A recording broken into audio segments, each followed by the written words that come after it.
Welcome. Thank you. You founded the Hare Krishna movement some 7 years ago in 1967, did you not? Yes. In a capsule, what is the movement? The movement is to awaken God consciousness of the human being. The human being is distinguished from the animals, that the animals cannot understand what is God. Mm-hmm. And if the human being also does not understand what is God, then he is enemy. I see. And so your movement is to bring about an understanding of God among human beings. Yes. And Hare Krishna means what? Hare Krishna means addressing the energy of God. Hare means the energy of God, and Krishna means God. Mm-hmm.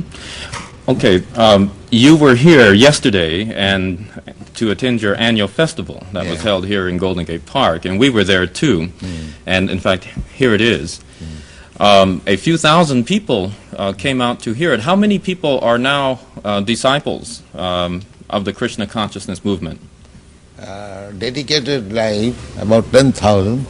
About 10,000 dedicated in ones. the Western world. Mm-hmm. Your Grace, is there any significance at all in the shaved head?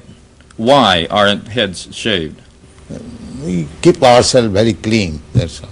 Oh, it's just a cleanliness thing? Yes. Is there any significance in the color of the robes? At least at the present moment, people think that by keeping long hair, it becomes very beautiful. I see. Yes. So we are against that. Mm-hmm. Just as simple as that.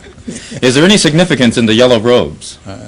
Yellow robe is the dress, those who are dedicated.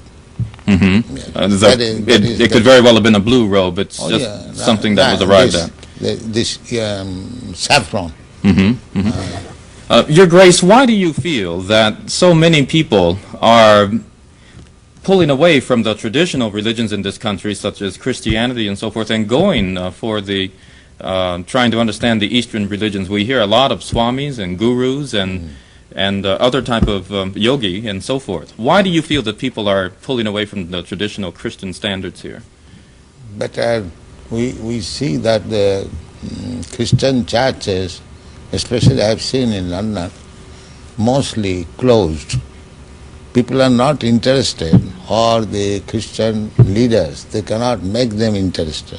Why? Did Christianity fail the people, which is why they're turning to other things? Or? I think so.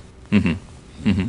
You say that Hare Krishna consciousness pretty much takes the absolute truths from the Bible, the Quran, the Torah, and the Vedic. Yeah, everywhere. Everywhere. Religion means to understand God.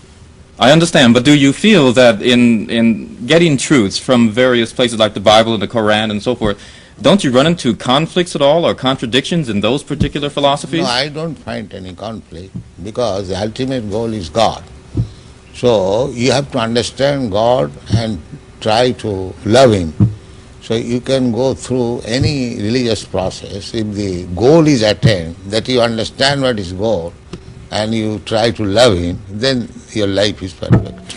Why do we see so many of your followers chanting almost all the time? Chanting means to keep association with God always. So you have to audibly chant Hare Krishna? Yes. This is transcendental vibration. Just like a radio message, if you keep contact with the radio message, then you know everything what is going on outside. Similarly, this transcendental sound, Hare Krishna, if you chant, then you keep connection with God directly. Thank you very much, Your Divine Grace. It's been our privilege to talk with you and to meet you. Thank you. And hope that we can see you again when you return. Hare Krishna.